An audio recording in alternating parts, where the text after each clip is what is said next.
Okay, let's look at section 1.2. Right, let's look at the topic lines. In order to talk about lines, we need to understand slopes. So let's look at that. All right, so remember that the definition of a slope, we usually use lowercase m, right? And the definition of a slope is a rise over run, right? So rise over run, right? So all you have to do is use x1, x1, x2, and y1, y2 to express exactly the same thing, rise over run, right? So let's look at the picture here, right? So you have an xy axis and you have a straight line here, right? So we pick 2 points. First point is x1 comma y1. Right, second point is at x2 comma y2, and they are both on the same line, and we would like to know the slope of this line, right? So we have to identify rise and run. So visualize a right triangle right here, right? So visualize a right triangle here, right?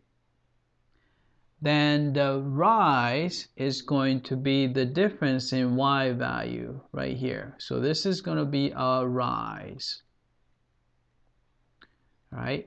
But we can express this rise by, this is just the difference between y2 and y1. So this is just the y2 minus y1, right? Run is going to be the difference between these x1 and x2. So this is our run, and we can easily express that as x2 minus x1, because that's the difference between x2 and x1. All right, so rise over run can be written as y2 minus y1 over x2 minus x1, right? So for example, if you have a couple points, say example, if you have 2 points, say 2 comma 3, and the second point could be negative 1 comma 5, right?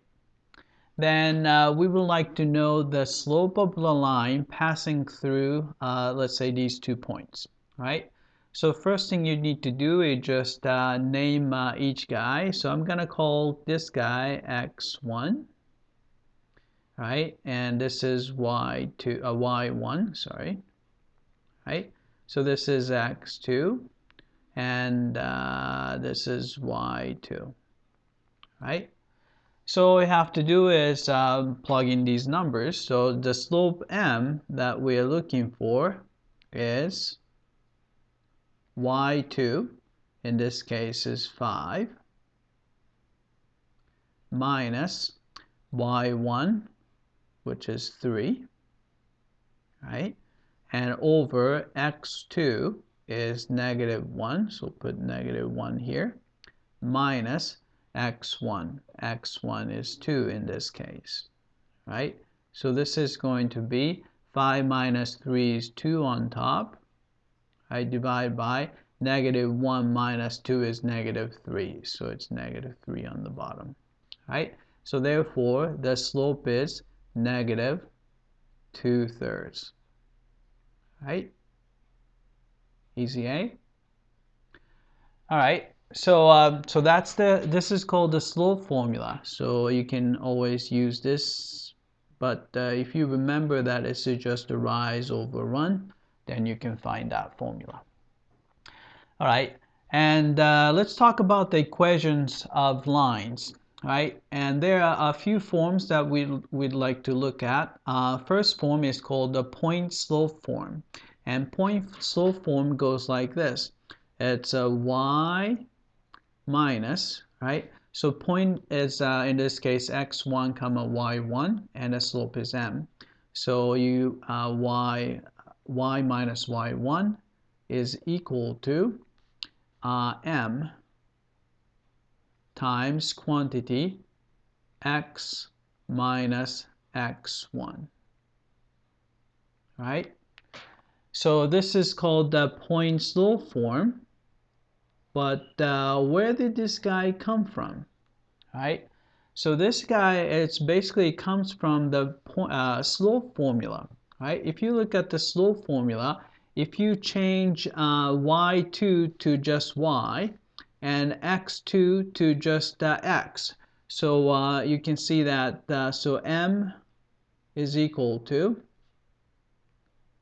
all right, so you have y2 is just going to be y minus, put y1, all right, then x2 is going to be x minus x1, right? So this is just a slope formula with y2 is replaced by y and x2 is replaced by x, right? Then I don't like fractions, so we multiply both sides by quantity x minus x1, which will give you, right? So m times x minus x1 is m times quantity x minus x1, which is equal to, right? So the denominator cancel out, so you're just going to have y minus y1, right? Then you can just switch the left hand side and right hand side to get Poincare law form, right? So this is called the Poincare law form, y minus y1 minus m times quantity x minus x1. All right, let's look at a simple example. All right, let's say we want to find the equation of a line which passes through -1, 3 and with slope 4/5, right? So all we have to do is plug in these numbers. So therefore, the equation of the line we're looking for is going to be y minus y1. So here's y1, so it's 3, is equal to, right, slope m, which is 4/5, times quantity x minus x1. x1 is this case -1, so -1, so it's double negative, so I'm going to put +1, right? So this is the equation of the line passing through -1, 3 with slope 4/5. All right, and the second form is probably more familiar, slope-intercept form, and pretty much everyone knows how it goes, and the y is equal to mx plus b, where m is the slope and b is the y-intercept, right? This is simply a special case of slope-intercept form, right? Because if you look at the y-intercept is actually a point, right? Y-intercept, they always have x equals 0. This guy is actually 0, b, right? So you can think of x1 to be 0 and y1 to be b.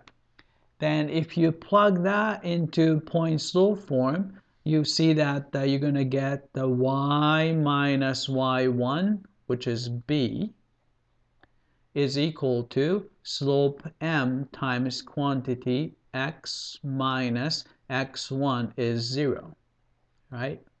Minus 1 really doesn't do anything, so it's going to be mx, right? Then you can just simply add b to both sides to get y equals mx plus b, right? So this just comes from the Poincare law form. It's just a special case where a point happens to be y-intercept, but the y-intercept, the x-coordinate is always 0, so 0, 0, b, right? Then we get that, right? So here's a simple example. Let's say we want to find an equation of the line of slope negative 2/3 and the y with y-intercept 5. All right, so the equation is going to be y equals, all right, so it's m, which is negative 2/3 x plus b. B is 5, right? So that's an equation of the line we're looking for. All right, that's it. I hope that this was clear. In the next video, I'll talk about the standard form of the equation of a line. All right, that's it. I hope that this was clear.